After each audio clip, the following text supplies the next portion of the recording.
Hey friends, Steve Guttenberg here, and I am the Audiophiliac.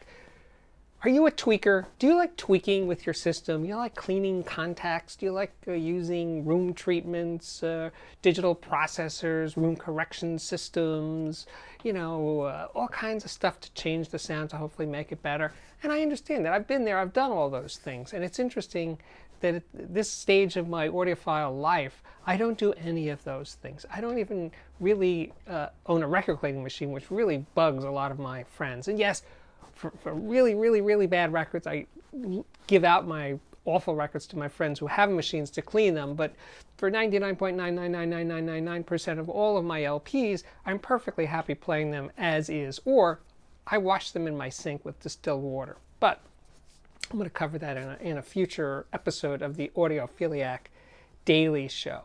But to me, all of the tweaks are sort of band-aids. The system is what it is. And using a power conditioner, ideally it seems like a good idea. And it can be a good idea. I'm not saying it never ever works. But it seems to usually, well, it certainly changes the sound. Whether it makes the sound better, I don't think so. I remember I bought one of the first PS Audio power plants maybe 10, 12 years ago, whenever they first came out. And, my whole way of evaluating things is I put it in the system and I don't take it in and take it out. I just leave it there. And I left it there for probably a month. And I listened to it and I said, yeah, maybe it's doing something, blah, blah. And then one day I took it out. And I listened to my systems plugged straight into the wall. And you know what? I really thought it was better. It wasn't just different. It was better.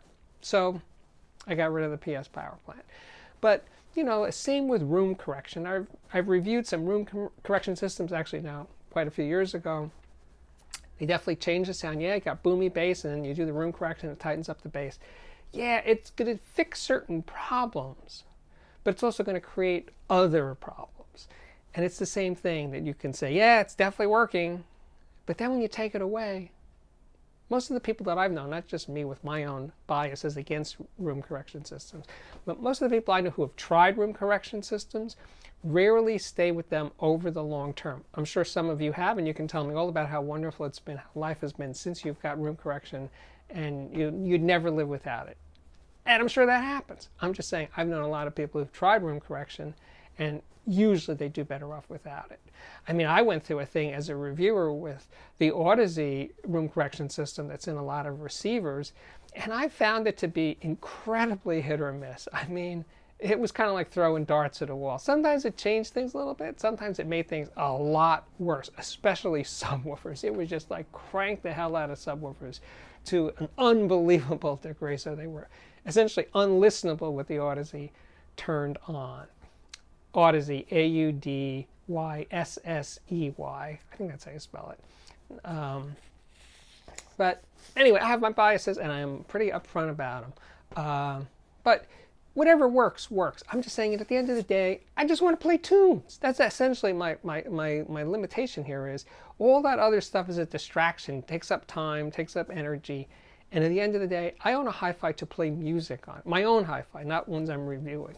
I own it to enjoy it, not to evaluate. It's not a scientific test instrument, I'm not assembling a lab here. I'm listening to music. That's it. That's what we're doing here. That's what reviewers are supposed to be doing, in my opinion, audio reviewers. They're supposed to talk about how the thing makes you feel. It's not a report. It's not a scientific evaluation of a product.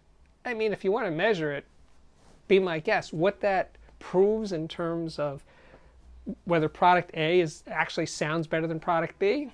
Maybe yes, maybe no. I kind of doubt it, really. Measuring equipment, to design it, absolutely positively. But to review it and gain useful information about what stuff sounds like? Not really. Anyway, I think I've gone off on a tangent there.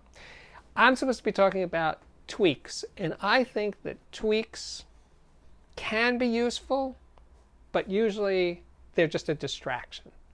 Let me hear what you think in the comments right down there under this thing. I do try to respond to comments at least the day of the post. I don't look at the ones from 3 months ago. But if you put up something the day of, I will try to respond. Not 100% of the time, but usually I will. My name's Steve Guttenberg. I am the Audiophiliac. Please come back often, watch these videos. If you like them, please subscribe. And subscribe in a way that you get notifications for every single one. You ring that little bell in the notification thingy there on YouTube. My name's Steve Guttenberg. See you next time.